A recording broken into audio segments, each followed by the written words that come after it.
Congress party. అదే కాకుండా ఇవాళ ప్రధానంగా 15,000 రూపాయలు రైతు భరోసా అన్నాడు రాహుల్ గాంధీ గారు వరంగల్ కేంద్రంగా. ఇవాళ హెలికాప్టర్ ఎక్కడైతే ల్యాండ్ కావాల్సి ఉందో, ఎక్కడైతే సిపి వరంగల్ గారు ఎక్కడైతే అనుమతులు ఇవ్వడం జరిగిందో, ఆనాడు కూడా రైతు డిక్లరేషన్ పేరు మీద కొత్త డ్రామాకు తెరలేపినటువంటి ఆ సందర్భం కూడా హెలికాప్టర్ అక్కడనే ల్యాండ్ అయింది రాహుల్ గాంధీ గారిది. ఇవాళ అక్కడికి వస్తే వరంగల్ జిల్లా రైతాంగం ఇప్పటికే ఊరు వాడ నిరసన కార్యక్రమాలు చేపట్టడం జరుగుతూ ఉన్నది. మొన్న నిన్న తీవ్రమైన నిరసనలు జరుగుతున్నాయి వరంగల్ జిల్లాలో. ఆ నిరసనలను దృష్టిలో పెట్టుకొని రాహుల్ గాంధీ పర్యటనను కాంగ్రెస్ పార్టీ రద్దు చేసుకున్నది. వచ్చే ధైర్యం లేదు, చెప్పి వచ్చేటువంటి ధైర్యం లేదు. దొంగసాటు పర్యటనలు పెట్టుకొని ఇవాళ కాంగ్రెస్ పార్టీ డైవర్షన్ పాలిటిక్స్కు ప్రయత్నం చేసింది. మరో కోణంలో కూడా కాంగ్రెస్ పార్టీ మీద ఇవాళ ఆరోపణలు వస్తూ ఉన్నాయి. ముఖ్యమంత్రి అవినీతి గురించి ఏమనుకుంటున్నారు, గ్రామాల్లో మంత్రుల యొక్క అవినీతి గురించి, అరాచకాల గురించి, ల్యాండ్ గ్రాబింగ్ గురించి, ఎమ్మెల్యేల యొక్క అసమ్మతి రాగాల గురించి కూడా ఏమనుకుంటున్నారో వీళ్ళలో ఫీడ్బ్యాక్ తీసుకోవడానికి రేవంత్ రెడ్డి ముఖ్యమంత్రి అయినప్పటికీ కూడా రేవంత్ రెడ్డిని పక్కకు పెట్టి రాహుల్ గాంధీ గారి పర్యటన ఇవాళ ఖరారైందని చెప్పి కూడా ఇలా మాధ్యమాల్లో వార్తలు వస్తూ ఉన్నాయి. ఇవాళ ఒక మాట చెప్పాలంటే రాహుల్ గాంధీ గారు కాంగ్రెస్ పార్టీ ఈ తెలంగాణ రాష్ట్రంలో చెప్పి వచ్చే పరిస్థితి లేదు. ఎక్కడికి పోయినా కూడా తిరుగుబాటు, ప్రజలు అన్ని వర్గాల తిరుగుబాటు చాలా స్పష్టంగా ఊపడతా ఉన్నది. ఇవాళ తెలంగాణ ప్రభుత్వం ఇచ్చినటువంటి హామీలలో ఏ ఒక్క హామీ కూడా అమలు చేయలేదు. రాహుల్ గాంధీ గారు రేవంత్ రెడ్డి చేతబూని విడుదల చేసినటువంటి రైతు డిక్లరేషన్లో ప్రధానమైనటువంటిది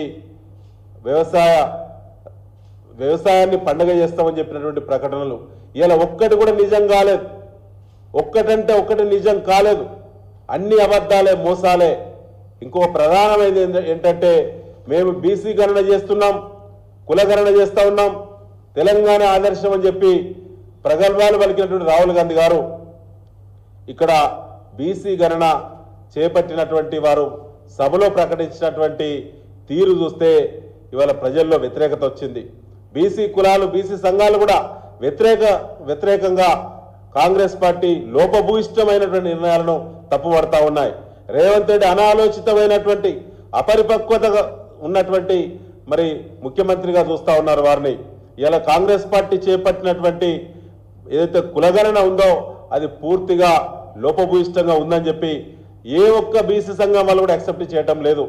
ఇవాళ బీసీ రిజర్వేషన్ ఆనాడు కామారెడ్డి వేదిక మీద బీసీ డిక్లరేషన్ మాట్లాడిళ్ళు, 42% రిజర్వేషన్ అన్నారు, రేపు మాపు నోటిఫికేషన్ అని చెప్పి ఇలా పత్రికల్లో వార్తలు వస్తూ ఉన్నాయి. ఇవాళ మళ్ళీ కాంగ్రెస్ పార్టీ ఏ ముఖం పెట్టుకొని కులగణన వివరాలను సభలో పెట్టింది, ఏం ఆలోచించి పెట్టింది? అసెంబ్లీలో పెట్టడం అంటేనే చట్టబద్ధత చేయడం, అసెంబ్లీలో పెట్టడం అంటేనే దాన్ని పూర్తిగా అమల్లోకి తీసుకురావడం. కానీ అసెంబ్లీలో ఎందుకు పెట్టిళ్ళు? చట్టబద్ధత ఎక్కడున్నది? రాహుల్ గాంధీ ఆనాడు చెప్పింది వాళ్ళ అధిష్టానం, ఇవాళ ఇక్కడ కాంగ్రెస్ పార్టీ చేసేది ఏంది? కాబట్టి దేశవ్యాప్తంగా కాంగ్రెస్ పార్టీ వ్యతిరేక పవనాలు వీస్తూ ఉన్నాయి. ఇలా ఢిల్లీలో జరిగినటువంటి ఎన్నికల్లో ఇదే రేవంత్ రెడ్డి గారు చెప్పినట్టు గాడిద గుడ్డే వచ్చింది. ఒక్కసారి కాదు, 3 సార్ల ఢిల్లీ ఎన్నికల్లో కాంగ్రెస్ పార్టీకి రాహుల్ గాంధీకి దక్కింది 3 సార్ల 3 గాడిద గుడ్లే వచ్చినాయి. ఇవాళ డిపాజిట్లు కోల్పోయింది, 90% సీట్లలో కాంగ్రెస్ పార్టీ డిపాజిట్లు కోల్పోయింది. ఇవాళ ఇక్కడ కూడా పూర్తిగా గ్రౌండ్లో కాంగ్రెస్ పార్టీ విశ్వసనీయత దెబ్బతిన్నది. కాంగ్రెస్ పార్టీ పట్ల విశ్వాసం తెలంగాణ ప్రజలు కోల్పోయిళ్ళు. తెలంగాణ అన్ని వర్గాల ప్రజలు కూడా కాంగ్రెస్ పార్టీని విధానాలను మోసపూరితం, కాంగ్రెస్ అంటేనే ఒక చీటింగ్, కాంగ్రెస్ అంటేనే ఒక మోసం అని చెప్పి చాలా స్పష్టంగా ఇవాళ అందరూ కూడా అనడం జరుగుతూ ఉన్నది. ఇలా రాహుల్ గాంధీ గారు ఆనాడు మీరు రైతు డిక్లరేషన్ చేసినప్పుడు అప్పటికి బ్రతికుండి మీ హామీల పట్ల ఆశతో ఓట్లేసినటువంటి తెలంగాణ రైతులు ఇప్పటికి మీ ప్రభుత్వం వచ్చి 420 రోజులు దాటింది. 421 మంది రైతులు ఇవాళ ఆత్మ బలిదానాలకు పాల్పడ్డారు. ఇది మీ పాపమే, మీ పార్టీ లోపభూయిష్టమైన నిర్ణయాలే. కేవలం గద్దెనెక్కడానికి మీరు ఇచ్చినటువంటి అన్ని అబద్ధపు హామీలు, అబద్ధపు మరి గ్యారంటీలు అని చెప్పి ఈ సందర్భంగా తెలియడం జరుగుతూ ఉన్నది. ఇవాళ ఎంత డ్రామా అంటే రాహుల్ గాంధీ గారు ఒక సభలో ప్రతిపక్ష నాయకుడు, ఇవాళ సభలో వారికి సంబంధించినటువంటి మరి